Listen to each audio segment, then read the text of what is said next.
Hello everyone, I'm Chris Williams and welcome to my rather packed video blog for Friday the 6th of May 2011. In today's blog I'm going to be discussing all of the big election results that happened overnight here in the United Kingdom, hence why I'm feeling rather tired at the moment. And in the second half of the blog I'll also be expressing my opinions on the coroner's report into the July the 7th London bombings that happened in London in 2005. So stick with me.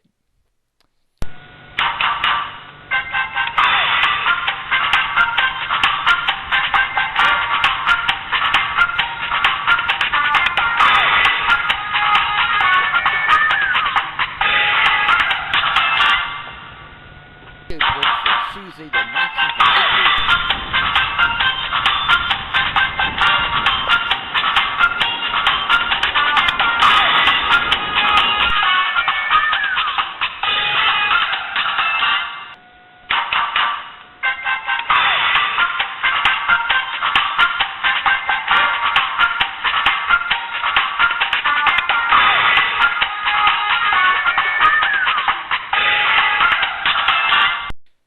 So yes, big elections overnight to United Kingdom in Scotland, Wales and England, and also a vote on whether or not to change the voting system in the United Kingdom. In the last few minutes, that vote as to whether we should go from the first past the post system to the alternative vote system has been rejected by a scale on a scale of 2 to 1, it's fair to say. And of course not all the results have been released as yet, but the initial figures show that it's the devolved areas, Wales, Scotland and London, which have had the largest percentage vote in favour of changing the electoral system to the alternative vote. That of course would benefit the smaller parties, but nonetheless, each of the individual regions of Britain have voted overwhelmingly against changing the system.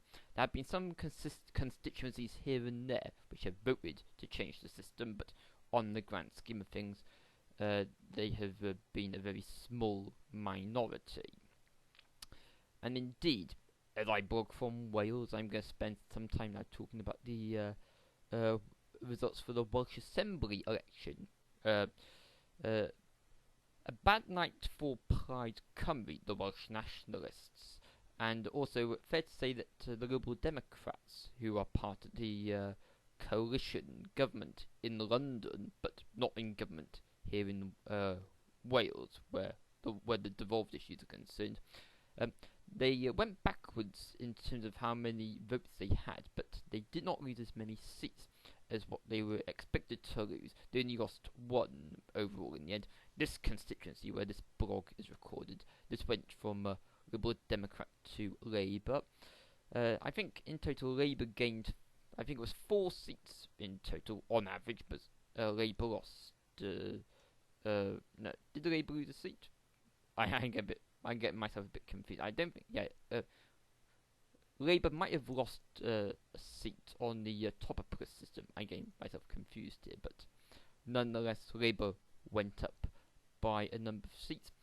Now, the Conservatives, very interesting, their percentage of the vote increased, and the number of seats increased.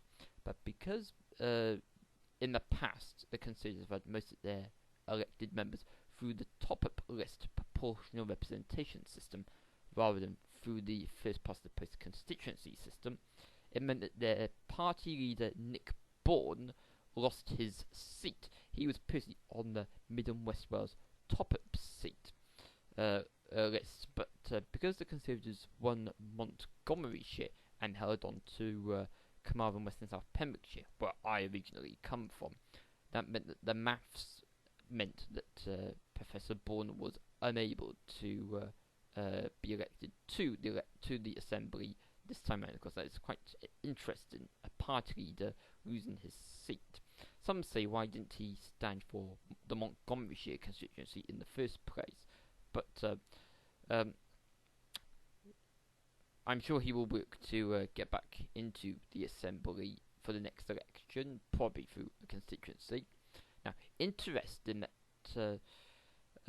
Jonathan Morgan has often been tipped to be the next Conservative leader in the Assembly, and he was the member for Cardiff North, but that's gone back to Labour, so both the Conservative leader and the man tipped to be future Conservative leader, both out of the Assembly.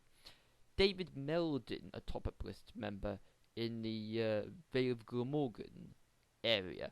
I believe that's the South Wales Central constituency, if I'm getting the terminology right.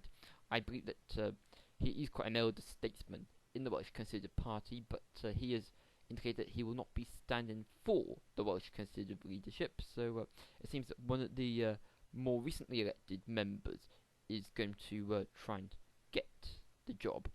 Andrew R.T. Davis, if I remember rightly, was elected at the previous Welsh Assembly election back in 2007. And I'm led to believe that he has announced that he will be throwing his hat into the ring. And Nick Ramsey in Monmouthshire, he was also elected in 2007. And rumours are, from my understanding, that he will also be taking part. So it appears that the new Conservative leader will not be one of the elder Conservative members who has been in since the Assembly was created in 1999. He's going to be one of the more recently elected members who will be taking on the leadership. Labour, they, I think, on average, they increased their vote by a small amount, but having been in a coalition with Plaid Cymru up until now, they have now got enough seats to govern by themselves. I believe they're one away from having an overall majority, but with Plaid Cymru going backwards, and with the Conservatives being unpalatable to work with, and the Liberal Democrats being all over the place now, it seems that Labour are going to try and see what they can progress with, and it might be that there will come a time later where they will have to have some kind of confidence and supply agreement with one of the smaller parties, probably the Liberal Democrats.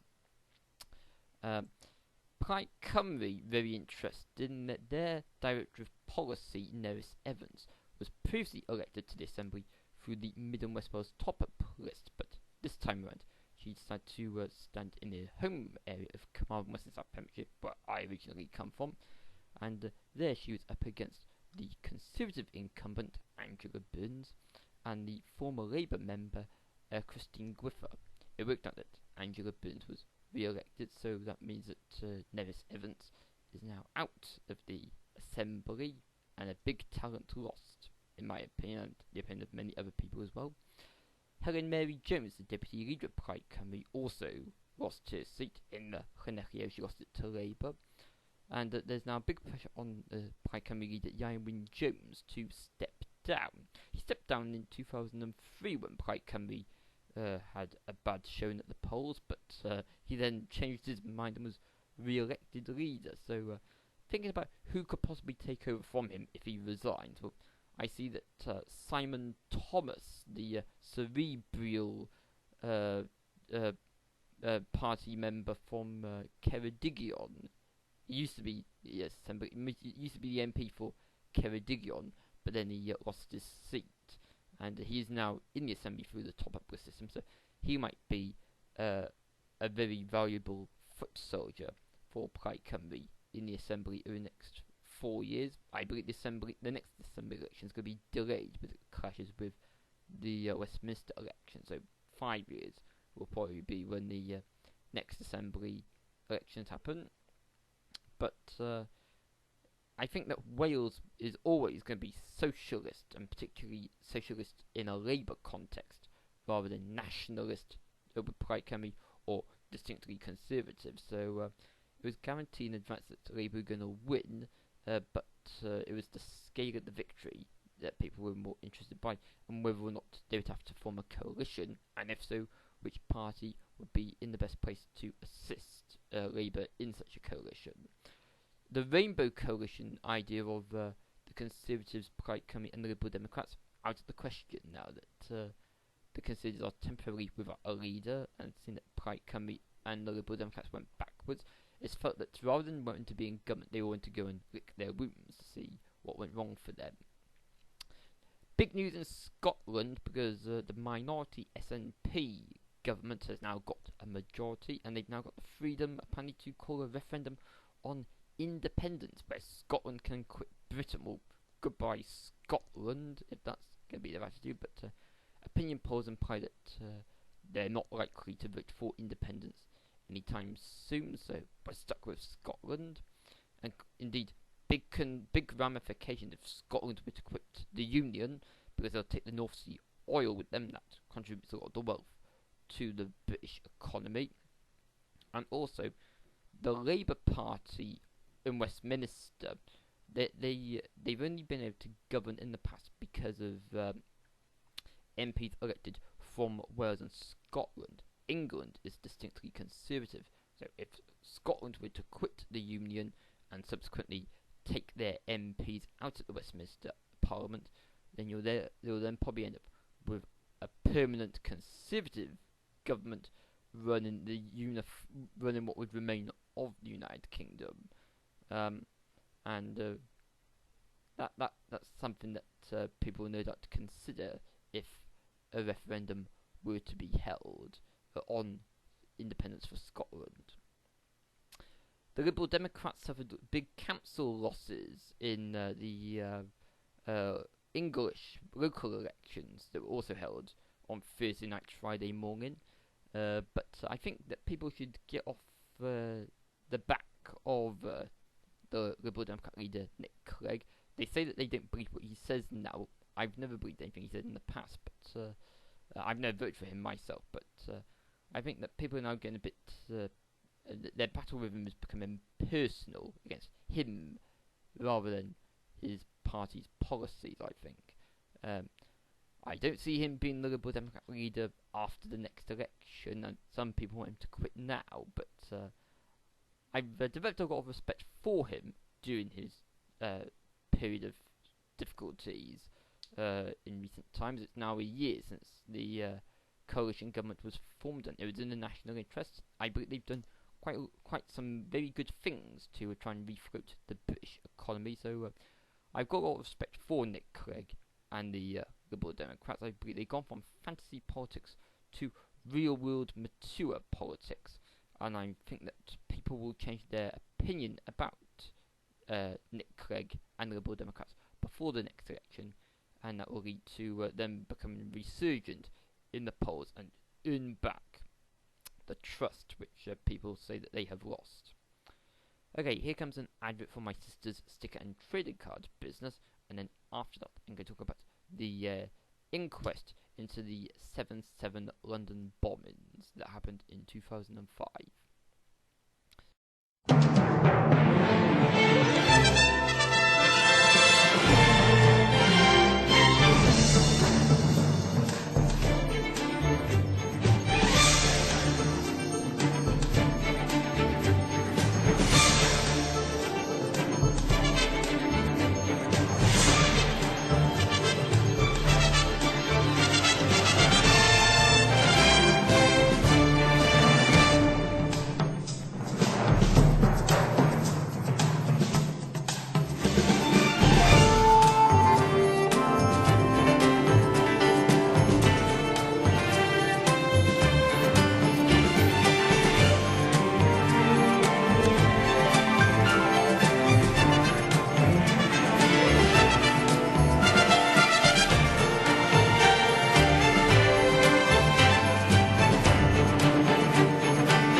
The inquest, as expected, ruled that the killings were unlawful and nothing could have been done further to stop the bombings from taking place. The security services were previously accused of hiding information, and it was claimed that they could have taken measures to stop the bombings from happening, but Lady Justice Hallett ruled that everything that could have been done was done. It was expected there was going to be criticism about the emergency services. They were deemed to be slow in getting to the bomb sites. I've read quite a lot about how those who were on the scene at the time had to struggle with makeshift equipment to see what they could do. But Lady Justice Howlett ruled that previously there had been no exercises of possible multiple site bombers. So authorities were only prepared for single bomb sites at a time. And indeed, when the authorities did arrive at the bomb sites, they worked very hard and helped save many lives. But I feel that there's been some discomfort amongst the public about how long it took these emergency services to arrive at the 4 locations. In some instances, they were diverted to the wrong place, largely because of a breakdown in communication. I know there was criticism of the switchboards, where you phone up for an ambulance, it leads to a misunderstanding as to where it has to go to, how many ambulances you need, things like that. But it was decided in the end that because of the nature of the injuries that you sustain in a bomb blast, specifically injuries to the lungs, which cause you to have difficulty breathing in the first place, it was judged that even if the emergency services had arrived earlier, they were not being able to save the lives of those who were profoundly injured and who subsequently died as a result. So a sad moment in British history, but I hope that the inquest report will help to bring closure to the families of those victims who died. 52 victims, I believe it was, in total. And of course, with this being the week that Osama bin Laden's death was confirmed, I believe Pakistan know more than what they're letting on. It seems slightly unlikely now as to whether there's going to be any future problems in London with Islamic terrorism. You can't be too sure, of course. We've gone for many years with Irish dissident terrorism. That's currently at a stop. Some say that could come back eventually, but you've always got to be on your guard. I know that some are calling for airport security measures to be relaxed. Well, I think that as there have been problems in the past, there could easily be problems in the future. So I think the security measures in place now should remain in place indefinitely, so that no new terrorists can take advantage of loopholes in security. Okay, that's been a very long blog. I can't wait to see how many minutes my computer's going to say that this video has taken up. Probably the longest video I've done for some time. And that's all I wish to say. Until next time, it's bye for now. Bye-bye. And those are the words of Chris Williams from Pembroke Dock in Wales, the United Kingdom. Well, Chris, you're certainly entitled to your opinions. We appreciate your note. And so that's Chris Williams. From Chris, and he certainly didn't pull any punches. My name